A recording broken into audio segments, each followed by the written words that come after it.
Selamat datang kembali di mata kuliah manajemen pengadaan dan investasi TI. Kita masih ada di bab mengenai investment bagian ketiga. Bagi Anda yang belum melihat bagian sebelumnya, silahkan dicek di playlist. Di bagian pertama saya menjelaskan mengenai pemahaman awal dari investment beserta siklusnya. Di bagian kedua saya menjelaskan investment dari sudut pandang TI.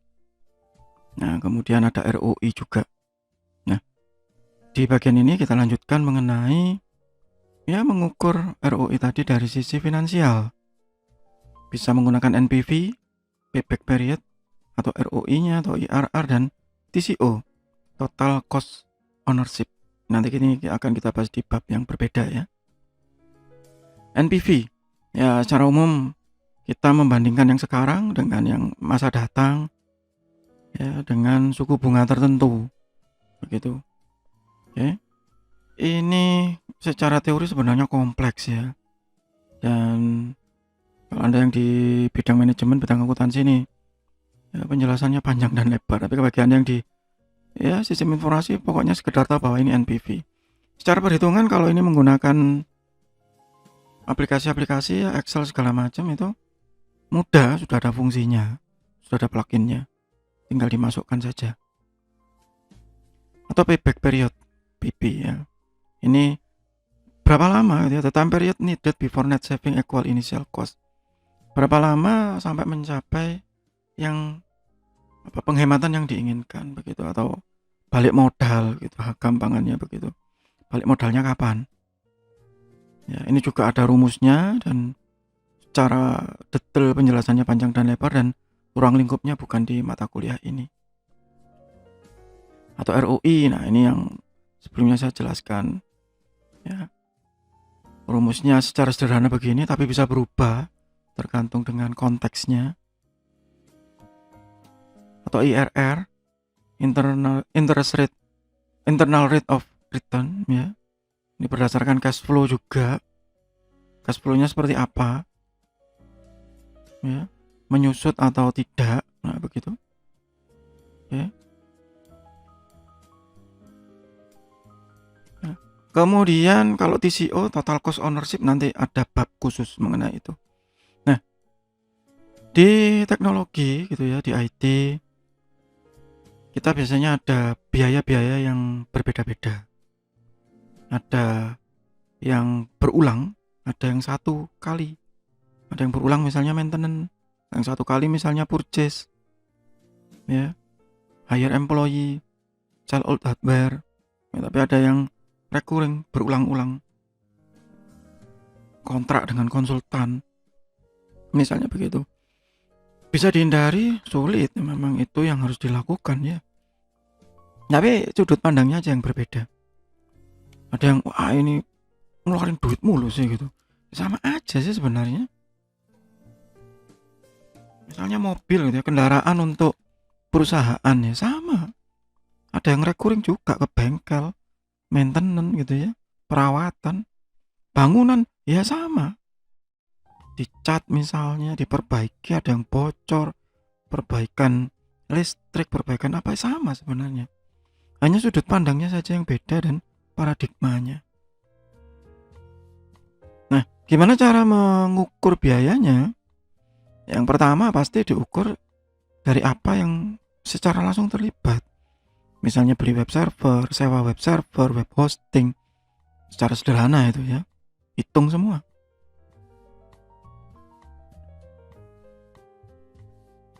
Don't count infrastructure item not associated with the project. Ini kalau software ya. Kadang berapa biaya pembuatan software ini? Ini buat sendiri pak. Oke, dihitung dari sisi jam kerja segala macam. Terus web servernya dihitung lu. Enggak pak, ini web servernya yang kemarin. Jadi kami anggap nol karena sudah ada terlebih dulu. Dan biaya untuk web server itu sudah masuk ke proyek sebelumnya, misalnya begitu. Nah, ini ada hubungannya dengan manajemen proyek sistem informasi. Kemudian ada hubungannya dengan pengukuran dan kualitas perangkat lunak.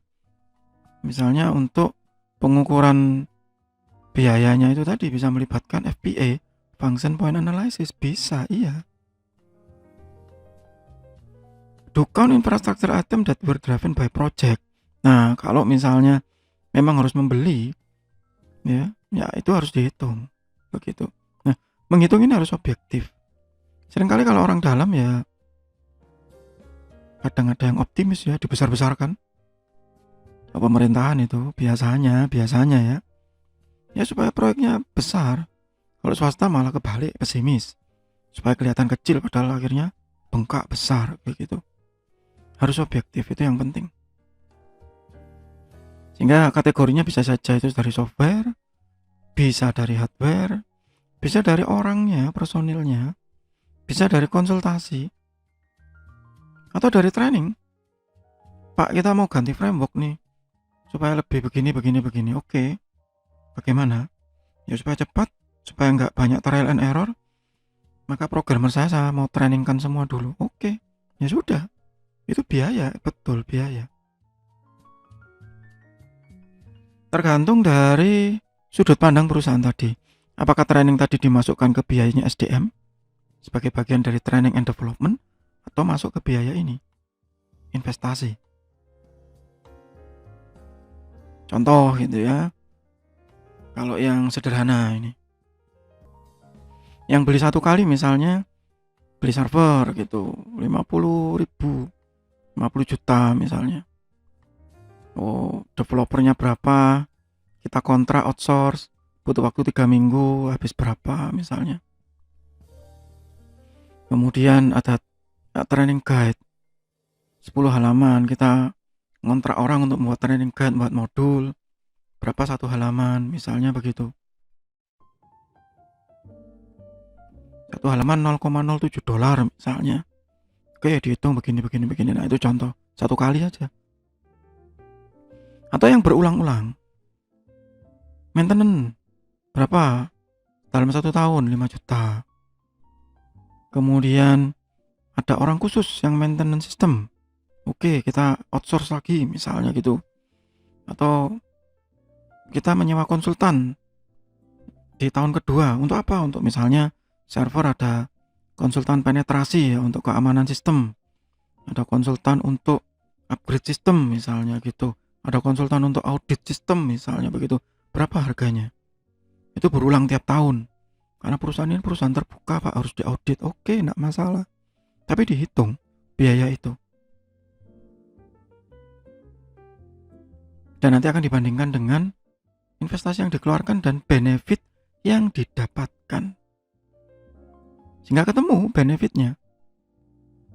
Wah, dengan sistem ini kita bisa mengurangi personil. Nah, ini kalau Anda yang melihat video saya di mata kuliah IT for HRM ini ada, terutama di redesign ya, bab mengenai redesign organization, mengurangi personil, mengurangi karyawan.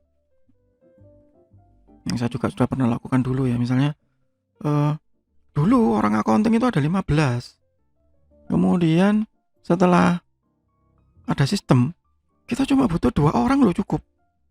Karena semua serba otomatis. Oke gitu. 15 ya, kedua. Berarti kita menghemat 13 orang.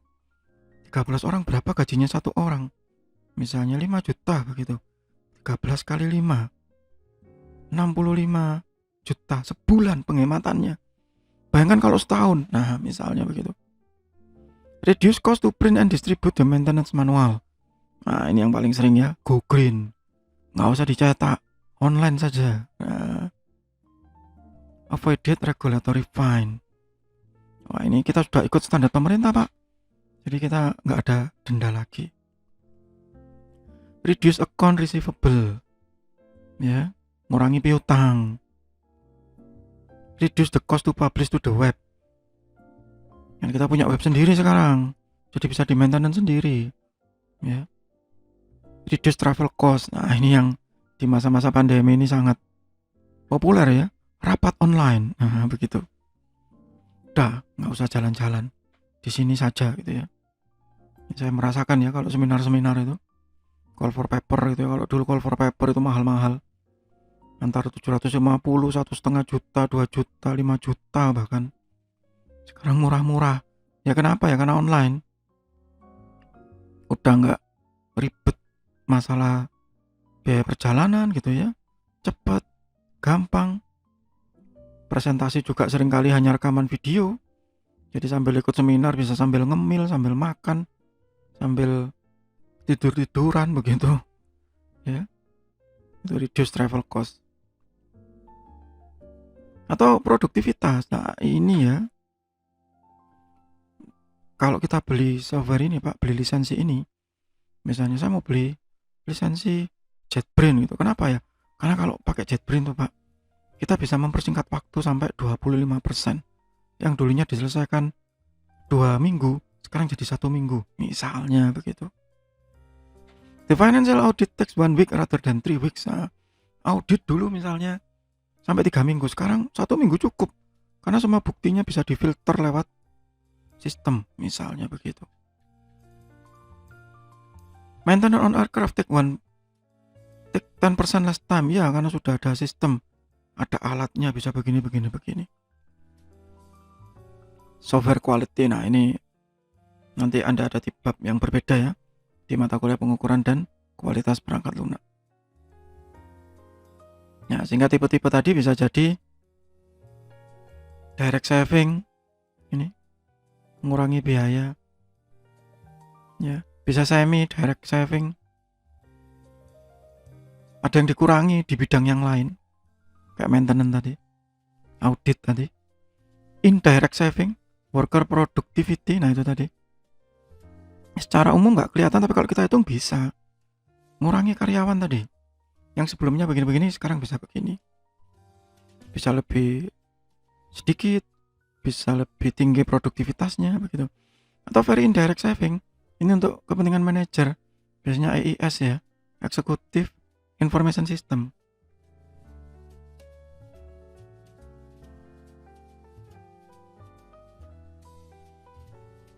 Ya, tapi yang paling penting bahwa benefit ini harus dipahami secara objektif, baik oleh pihak IT, pihak pengadaan, pihak manajemen, secara bersama-sama dan komitmen yang sama. Itu yang akan menjadi starting point ya, pemahaman awal dari investasi TI yang nantinya dianggap sukses. Jika itu tidak terjadi ya bubar, nggak akan ada ROI, nggak ada apapun. Oke? Demikian bab mengenai pemahaman investasi secara awal, masih di mata kuliah manajemen pengadaan dan investasi TI. Nanti kita akan lanjutkan lagi di bab berikutnya. Semoga bermanfaat, tetap sehat, tetap semangat. Terima kasih.